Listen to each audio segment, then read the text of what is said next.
les petits-enfants de la patrie avaient le peuple. Aujourd'hui, retour sur une affaire aussi étrange que tragique, le meurtre abominable de la petite Lola, 12 ans, violée, égorgée et torturée, son corps retrouvé dans une malle, le genre de choses qui pouvaient être classées dans la catégorie fait divers comme parmi tant d'autres, mais il y a un hic, le meurtrier serait une Algérienne en situation irrégulière.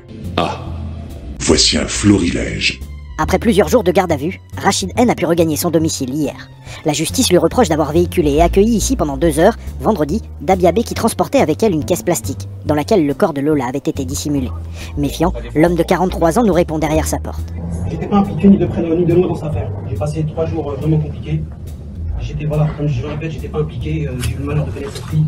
Les résidents de cet immeuble doivent désormais se faufiler entre les Français venus rendre hommage à Lola et les monticules de bouquets de fleurs. Cet après-midi, les policiers continuent de mener l'enquête au sein de la résidence. Ce qui est le plus impressionnant, c'est la tristesse visible sur tous les visages des centaines de personnes venues parfois de Marseille ou de Nantes se relayer pour poser une rose, un mot, dont Mathilde qui ressentait le besoin de venir se recueillir. Mis en examen pour recel de cadavre, il est placé sous contrôle judiciaire.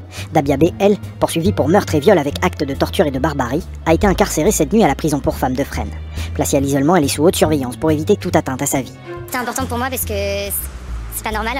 On n'a pas su protéger Lola, la France n'a pas su protéger Lola. Je suis surprise, étonnamment surprise qu'il y ait autant de fleurs et ça apaise ma colère. Il faut agir pour que ça se reproduise plus jamais. Lola, il faudra pas l'oublier et il faudra faire en sorte que personne d'autre soit Lola. Née en Algérie, Dabia B arrive en France en 2016 avec un visa étudiant. En 2018, elle apparaît dans les fichiers de la police comme victime de violences conjugales.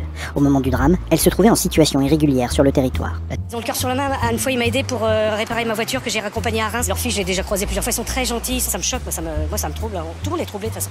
On ressent, ça nous... Je sens qu'il y a une atmosphère, pas de guerre. Faut pas exagérer, mais on n'est pas bien.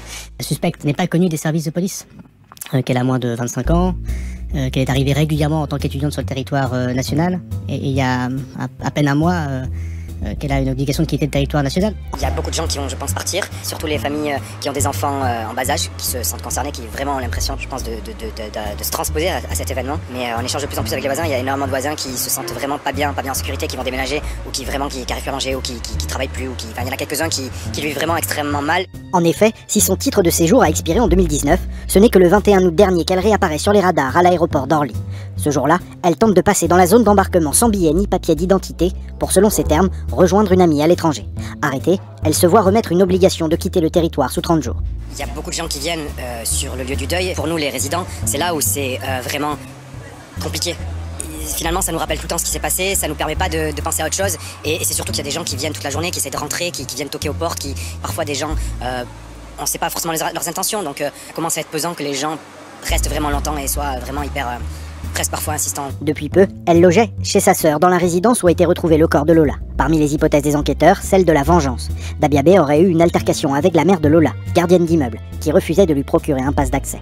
Les parents de Lola ont été reçus aujourd'hui à l'Elysée. Le président Emmanuel Macron leur a fait part de toute sa solidarité et de tout son soutien dans cette épreuve. Vous imaginez un peu si la pauvre petite gamine était juive? Je peux vous dire que sur ce coup-là, on a eu chaud.